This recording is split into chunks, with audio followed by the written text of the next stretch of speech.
All right, ladies and gentlemen, we are back at the home office, your Pratt Pack.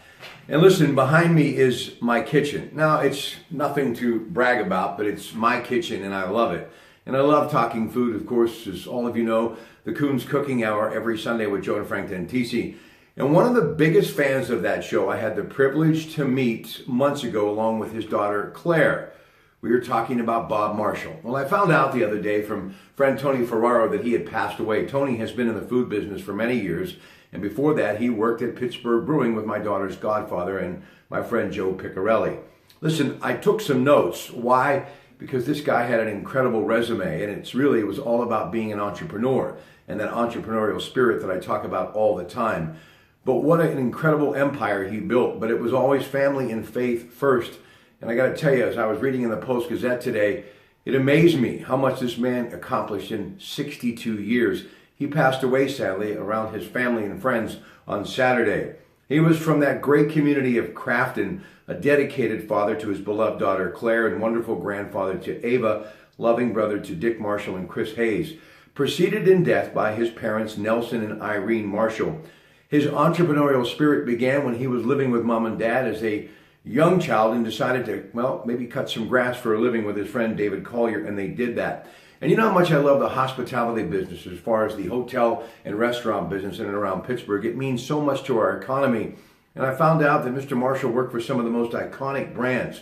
He was a bellman at the Green Tree Marriott, and he moved on to the historic William Penn. And then it was Bob's Pizza Plus in Crafton. He worked at the Sheraton Pittsburgh Airport. He even sold for Hallmark. And then he opened Claire's Cards and Gifts. And there's more. He had 4 flower shops. And then it began. Bob's Diner, Noblestown Road, while he was still working at Quaker Steak and Lube. And then Bellevue Diner, and then the franchise known as Bob's Diner, Kennedy Township, Imperial and Carnegie, Painters Run Road. And he wasn't done yet. Bob's Donut Shop in Kenmore Plaza. He liked the stock car racing business. I like it too. He also loved his Pirates. I like them too. And he sang in the choir at Assumption Church. He was even on the faculty of CCAC as a culinary instructor.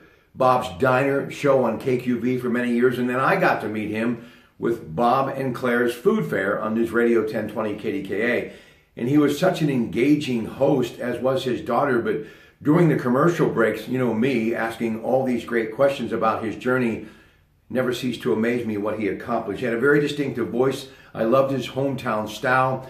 I loved how he presented Bob's Diner and how passionate he was about food and friends, and how those two really are an unbeatable combination. Now, friends will be received at the Henny, Bradwell, and Norella Funeral Home in Carnegie from 7 until 9 tonight, and then massive Christian burial at St. Philip's Church in Crafton tomorrow. So to Bob Marshall and all of his friends, he served up not only great food and conversation, but he also served up an amazing life, and he will be remembered for many years to come by family and all of those friends who simply sat across the counter and enjoyed a cup of coffee and always enjoyed their time with Bob Marshall. Ladies and gentlemen, until later at Casa de Emmanuel, enjoy the rest of your day. Good afternoon from your Pratt Pack.